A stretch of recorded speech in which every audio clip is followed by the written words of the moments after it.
burn. We would burn and the heavens would call out burning incense. We would burn and our burning would cry to the sun.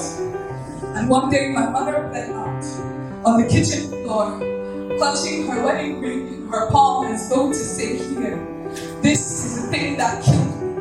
But someone checked addiction to porn has turned your marriage into a reality show for porn stars. And your wife blushes whenever you call her Alexa. I have no idea you named her after your favorite actor.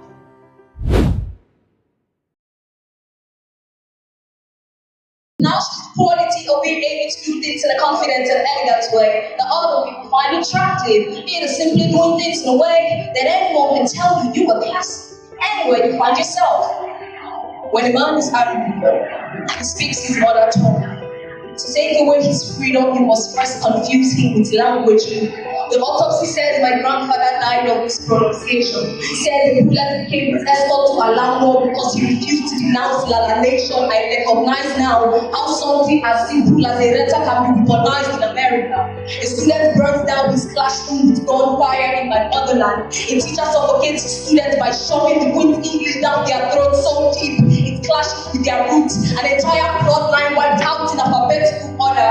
The rebirth of slavery is legalizing drowning by calling it baptism in the belly of a new tongue. By law, you cannot whip them with cords and tweak their vocal cords into oblivion. Before COVID-19, there was politics, a virus that consumed half my population. I keep dialing my country's hotline for a vaccine, but the respondents always deny diagnosis. Because this poet is both healer and symptom. My poems are black markets where my ancestors trade between line breaks and the sonnets of my thoughts. My grandfather admits that he is multilingual too, fluent in English, Igbo, and the truth. Says his she doesn't mind if he speaks in tongues as long as there is a voice that collects his messages like prayers.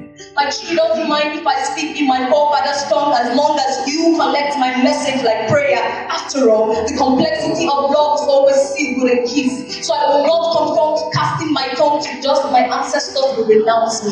I will not be baptized in panache for a foreigner to call me attractive. I will worship in the same melody my parents named me, with joy, with music. Mother tongue intertwined with highlight elevated enough. It bounces into the house of God and he is pleased with my offering.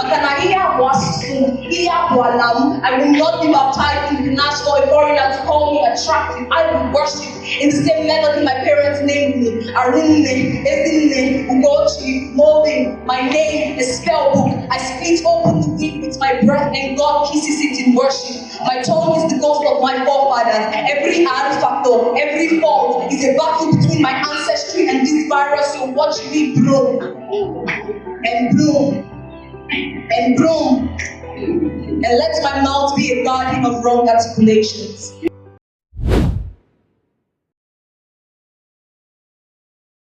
That flew out our lungs and forgot the route back into them. It might have sworn with wings too close to the sun and got burnt. We do not know peace. Here is a Bible and door. The unraveling of Genesis as a white dress and Revelation wrapped with blood. The parting of woman from lips to feast, feast to cracks, cracks to broken, broken to scarred woman.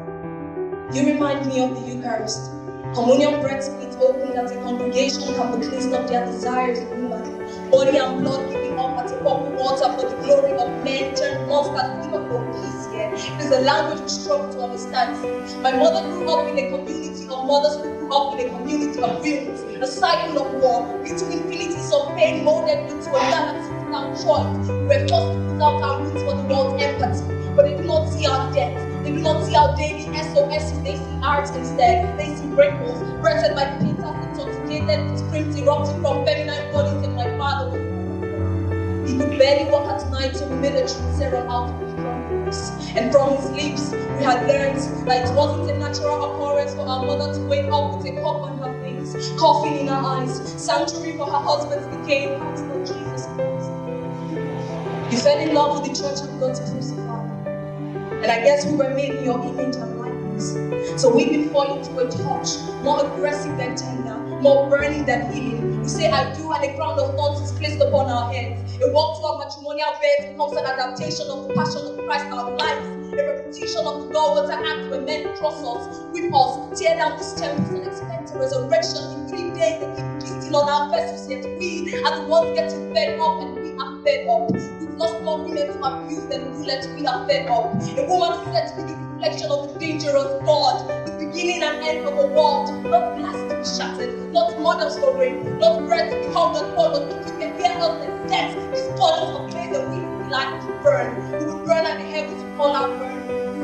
We would burn at our burning with the bright of the sun. We melt down the spirit they seek in us, the victim they seek in us, and when they come for us, with answer swords, blades, guns, and a love so cliche, to forcefully make dust out of vessels they did not speak life into. May they choke on the molten flesh of Osinachi, of Titilayo, of Joy, of Hawa, and all of the women we lost in the hands of Femsa.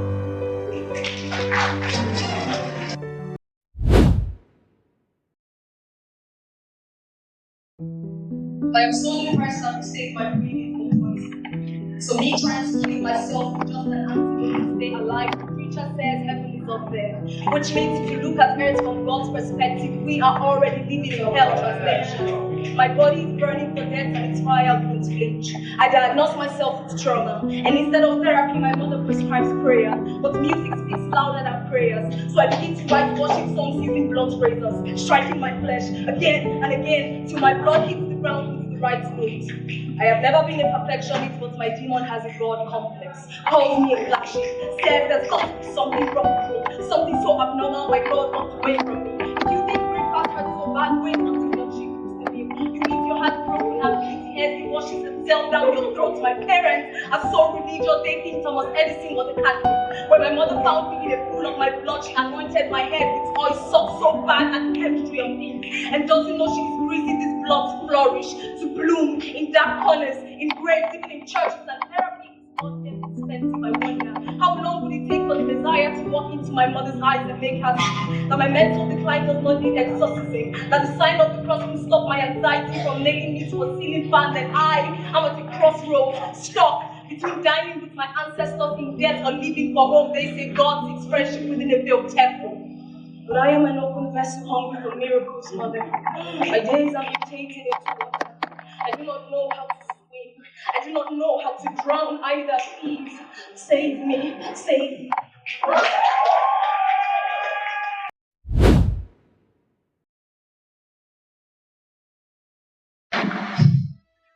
Look, another day, another poet writing about suffering like it's the only thing to write about.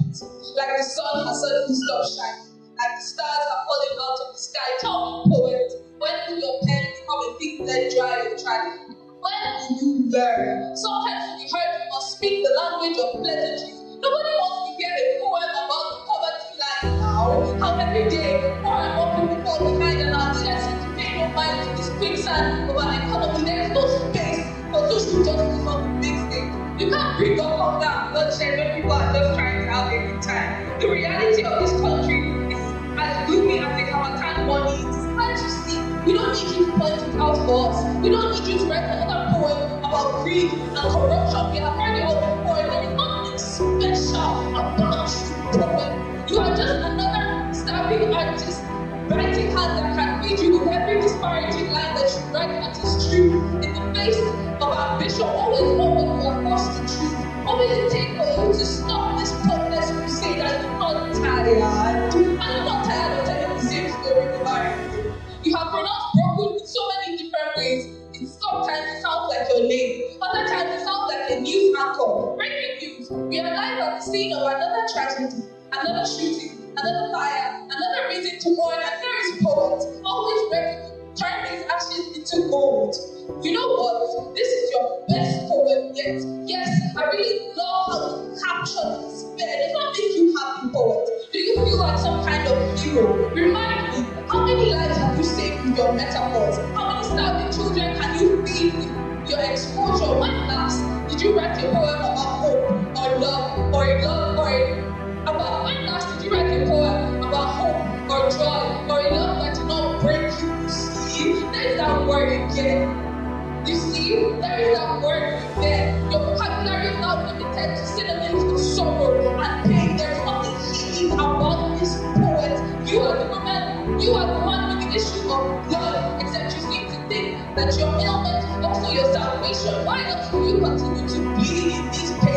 You call it self-expression, a pouring out, when all you are doing is pouring salt into open wounds. These paper cuts are so deep, you should be on suicide watch. But who cares when the judges think that you killed it? See, poetry is addictive. It is a kind of bad habit that you cannot lose. A type of madness you embrace because it holds you together, especially in a country where everything is crumbling. They say every poet is just a little bit of a masochist. Well, that may be true, but who am I to judge?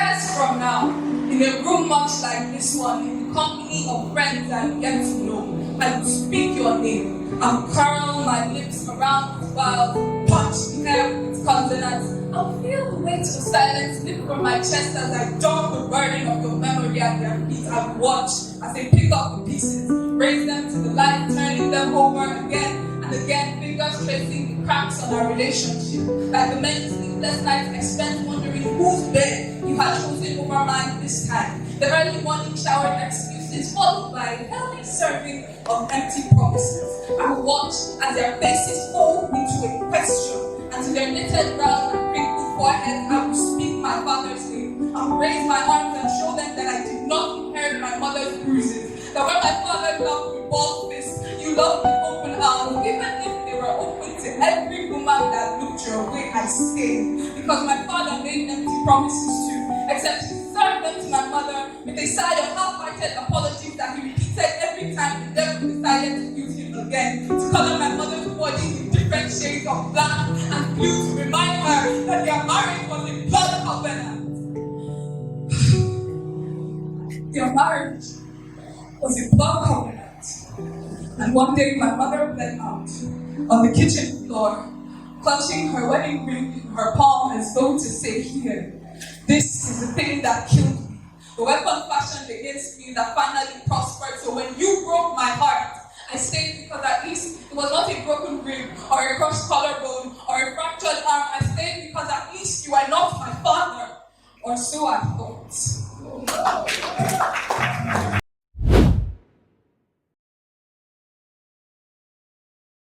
Oh, Father, take your children home. In our final moment, as our breath gives way for stillness, as our blood becomes a river run dry and our skin the color of pregnant cows, remember that we lived in a world that did not seem to want us, a world that threw sand in our eyes and forced us to cross the road. We were dead men walking backwards, searching for a path to the future that we were promised. But what is a promise if not something to be broken, like our spirits, on days when the sky was a reminder of our limits of everything we wanted to be before we became anything, before we sold our souls for a loaf of bread and 2 fishes that did not multiply, but were divided, shared amongst a family where the children are born with rusted spoons in their mouths, and still we kept faith. We named our struggle tribulations, we fasted and prayed. Of our knees grew dark and tough like those of our fathers before us and their fathers before them. I said we were dead men walking backwards, only to end up in the same dreadful place they called it fatherland, a valley surrounded by mountains that refused to move. So we started to climb. We knew that we were meant for greater things, but they laughed at us. We knew that we were meant for greater things, but they laughed at us. When our bodies grew weary, aching for rest, they called us lazy. When we tried to protest, they showed us that the only strength in numbers is in the number of bullets it takes to wipe out an entire generation. One, too many times we have watched the light in our brothers' eyes go out, seeing them buried alive in this mass grave called hopelessness.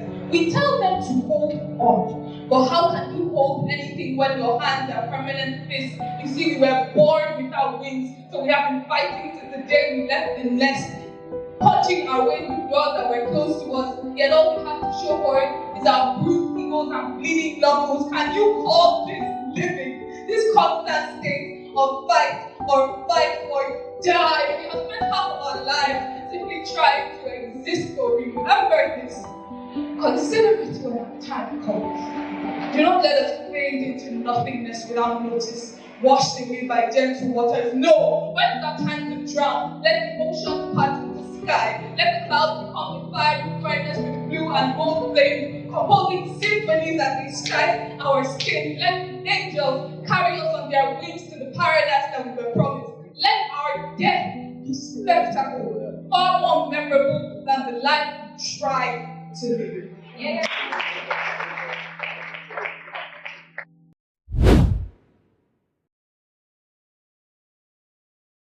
Thank you, these prompts.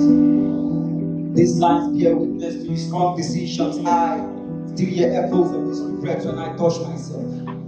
The first time a girl stood up to me in front of my friends, I felt a word struck through my pride like chainsaw to an almond tree. Her eyes threw stones like my glass ego cash.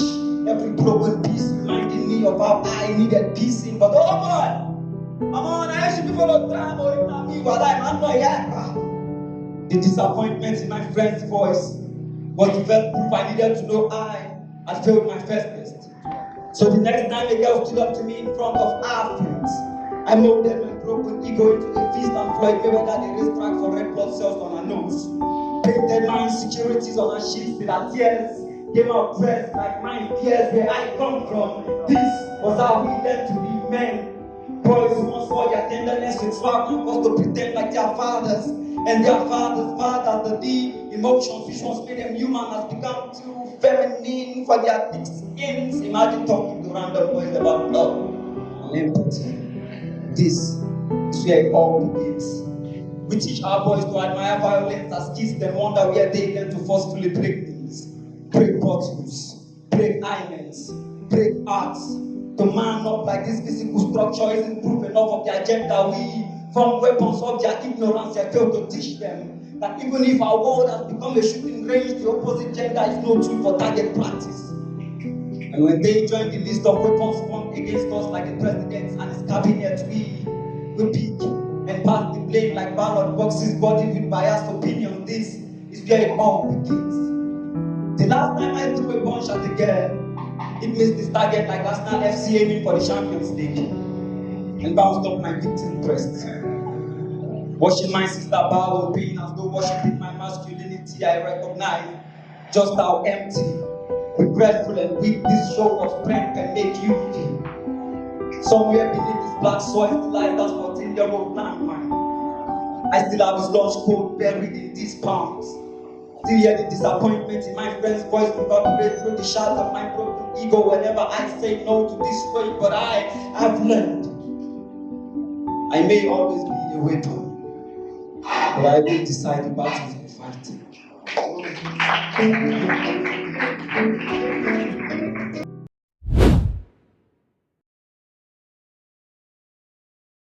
Sometimes, what doesn't kill you makes you the killer. Play this spy game in your bloodstream, shots off the killer or Buddha. Wow, depends on the size of your moolah. Till it's last familiar enough to undercover its way past your defenses. Blow your lenses, build fences around your senses. You go think say you wise. Say you, they still be light to the light from an oncoming vehicle, spotlight the consequences of your actions, panic mode. Despair fills the air, blood on the road. Tomorrow just found a 20-feet container down to a level bridge, 6 adults, 3 kids, resting in pieces. One of the busiest places in the city transformed into a PTSD trigger because sometimes what doesn't kill you makes you the killer. President General with the many vices. No one sees how you sold your life up to them pills. Pop star till you try to shine it out the pop. Pop star till you try to shine it out the pop. Pop star till you try to shine it out the pop. Star try to go back to the night before the pop, and it's too late. Your neck deep in debt. It's short, but now your career they run out of breath, you know? Already dead, because sometimes what doesn't kill you makes you the killer. Of course, there's the ring on your finger. But someone's checked addiction to porn has turned your marriage into a reality show for porn stars. And your wife, who blushes whenever you call her Alexa, has no idea you named her after your favorite actor. Sex out for 2 weeks, your daughter becomes edible. Daddy, why are you doing this? Don't you read the Bible? Children obey your parents in the Lord, for this is right. Man of God in the day, pestilence at night. See, wanting to put yourself of our father's sins, mistakes, sniper for laxity. Daddy paints his face with bleed, body with tears that reflect it. We can see through the lies. The gleam deep our hibernating in his eyes, clear reminder that sometimes what doesn't kill you makes you.